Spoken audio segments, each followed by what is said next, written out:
Welcome back to Shark Tank. I'm here with Mr. Wonderful and Mark Cuban somewhere around here. And what do we do on this show? A lot of stuff. Very nice, very evil stuff. All right, well, buy a company and then I'll make $1 million, I think. Ladies and gentlemen, welcome back to the Smark Tank Revolution, where we always kick out at 2. I am your solo host once again. Joey. Ain't nothing this week getting in the way of my business. And speaking of business, business is good. But I really wanted to just hop on the mic and say what I'd like about Smackdown this week. The first Smackdown of the USA era. And gotta be honest, other than one particular segment, which is basically going to be what this commentary is all about, it felt a little stale. It felt a little flat. The production value is fantastic. I do like the upgrades. I do love the camera angles and whatnot. The feuds, it's just not as compelling as Raw. Raw is really the driving force, along with NXT right now in the WWE orbit, as far as I'm concerned. But we'll talk about the highlight. The highlight had to be this incredible cinematic produced promo face-off, whatever you want to call it, between Cody Rhodes and the OTC, the only tribal chief. Yeah, Donnie, be damned. The only tribal chief, Roman freaking Reigns. This was unbelievable. It started at Georgia Tech, which is Roman's alma mater. Cody, of course, is a son of Atlanta. He's a son of Georgia to begin with. So it's two hometownish boys just meeting up to discuss business. And I really dug this. This was something like would be the pivotal scene out of a Scorsese movie or something to that effect, where the people at odds, let's say two different gangsters, come and kind of have counsel with each other and say that what their intentions are before everything goes batshit off the wall crazy. And I dug it. And I thought the way they were one-upping each other, the way Roman always presents himself is just a star. He's a star. I like how he came in with a motorcade.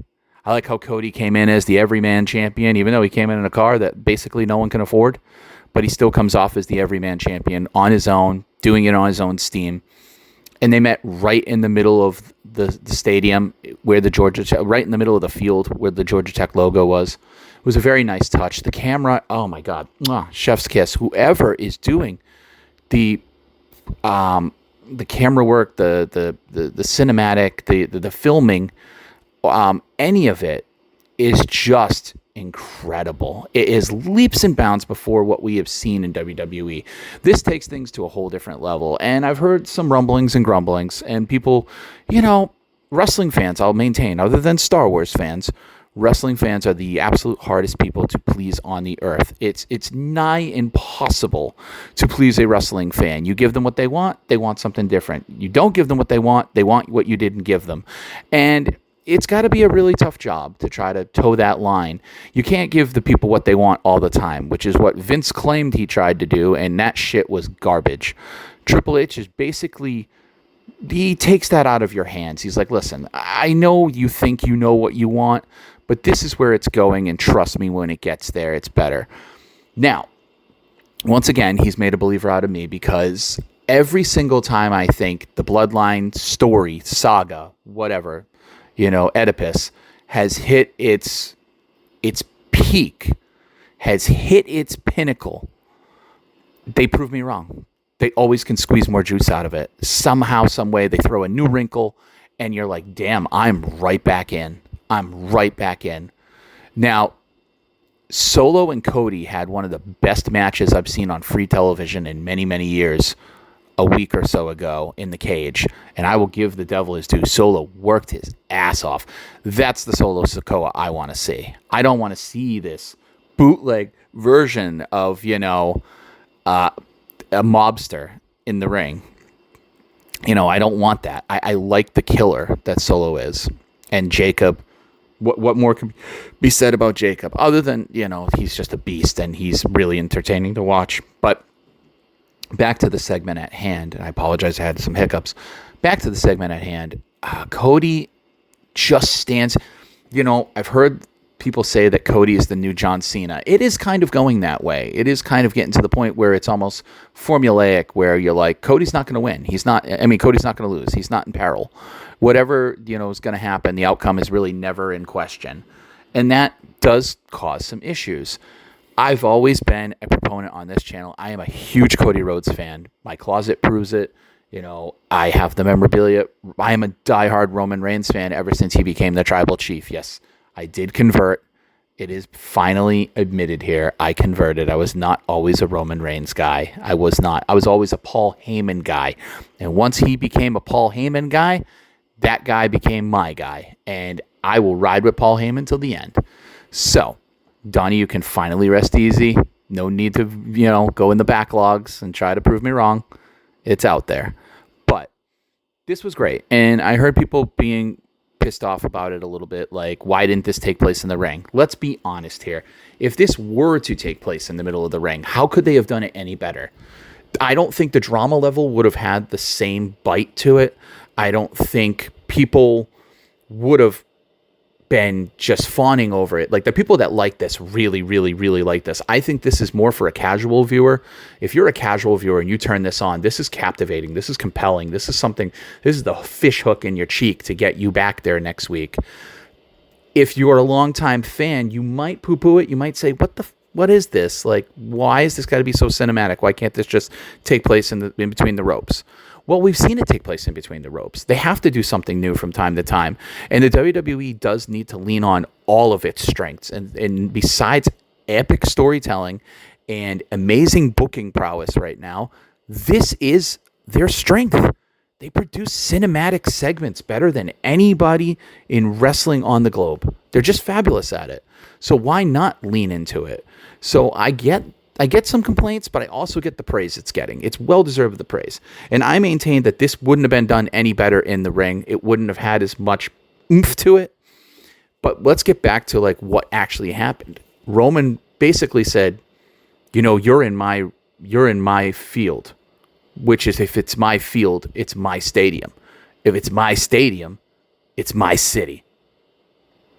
And Cody has legitimate claim to, against that, because he is a son of Georgia. He is a son of Atlanta. And he said, so you played football. Thank you. But it's not your world anymore. It hasn't been since WrestleMania. And I love the lines, because Cody smoked Roman on this promo. Usually it's the reverse. Roman bitch slaps Cody. Roman got smoked on this promo because he's like, I told you you'd be standing in front of me, exactly what you are. A chief with no tribe, man without a wise man, star with no title, and a guy who just used to be called Roman Reigns. And that was just like, damn. That was like those memes you see when people just, like, oh, and then the crowd like hypes up the guy. Incredible. But what they also did here, and I think they have a very special window and opportunity here, because as big of a Cody fan as I am, the entire reign that he has had since WrestleMania, I will maintain it again. He's had some great caliber matches. Oh, bangers. But the drama, the level of intrigue hasn't been on par with what the Bloodline was producing prior to WrestleMania, if I'm being honest. So what they have here is a rare opportunity that I haven't seen since Austin and Brett at WrestleMania 13. And Donnie likes to call me the Oracle.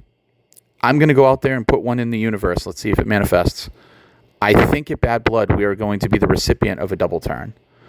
I think we are going to get a heel Cody Rhodes and a booming face Roman Reigns, full-fledged face. Because they can't be in the same orbit together. They cannot be on the same team. It's like Austin and Rock back in the days of the corporation. You just can't have the two biggest megastars in your company be fighting for that brass ring. They can fight for it on opposite sides, but they shouldn't be fighting side by side. And I think we have now gotten to the wrinkle, and we've gotten far enough into Cody Rhodes' title reign where we can say, okay, it's not a Cinderella run. It's been good. Now we can start putting in some peril here. So if you change Cody to a heel, now the outcome is not as foregone as it used to be every single time he's in the ring, every time he has a PLE. Now, if he goes heel, you're going to be like, oh shit, who is going to get it off him? And it gives you some fresh perspectives, because how many times have we seen Randy Orton go heel? I don't want to see it again. How many times have we seen Kevin Owens go heel? I don't want to fucking see it again. It's the most obvious thing on the table. Now, granted, I love both those stars, big time. I want something different. And the only dynamic I can think of that would freshen this up is a heel Cody Rhodes. A heel Cody Rhodes that betrays Roman to the bloodline. That would get Cody mega heat immediately. Even if it is in Atlanta and he's beloved. That would get him mega heat. Or the only other thing I could say is they have a miscommunication. Cody and Roman lose. Roman gets pinned by said miscommunication. Cody comes out to apologize on the following Smackdown. And just beats him the fuck down with the help of the bloodline. And just power brokers a deal. And then turns on the fans at the same time being like, I beat this guy. You cried for me to beat this man. You cried for me to be your savior. I'm your savior. And this guy comes back and you throw me out the window. You support him immediately. You fans are the old Bryan Danielson thing. Or Daniel Bryan. You fans are fickle. And I am now the American Nightmare. And I think that would be epic, because I think Roman is on the cusp of an amazing face turn.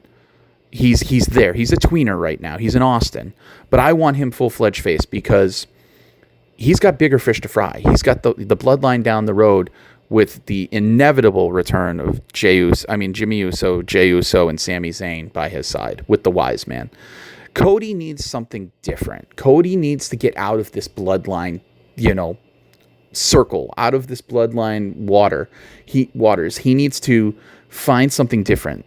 And the only thing I can think of is him being the heel being chased by face challengers. And I'm all for it. I hope it happens. But as far as the segment goes, I have watched it multiple times. I think it is just wonderful. Whoever scripted this or wrote it, if this was off the cuff, God bless them.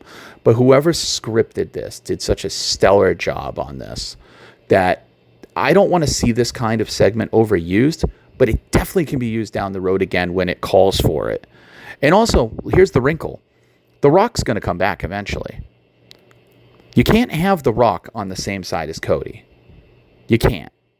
So, The Rock could easily be a face when he comes back with Roman. Or he's what I said before. Solo is the guy in front of the television, and The Rock is the tribal chief behind the scenes. Could see that. There's a lot of ways that they could go, but I do think the best way I would book it, which means it's probably the best way everyone should think, is Cody going heel. Now, if you disagree, sound off why you're wrong below. The comments, we'll certainly read them. But I just think that this is what's best for business. And like I said, man, this segment is something to behold. Please go watch it. I only gave you a caveat. Business is good. And onward and upward.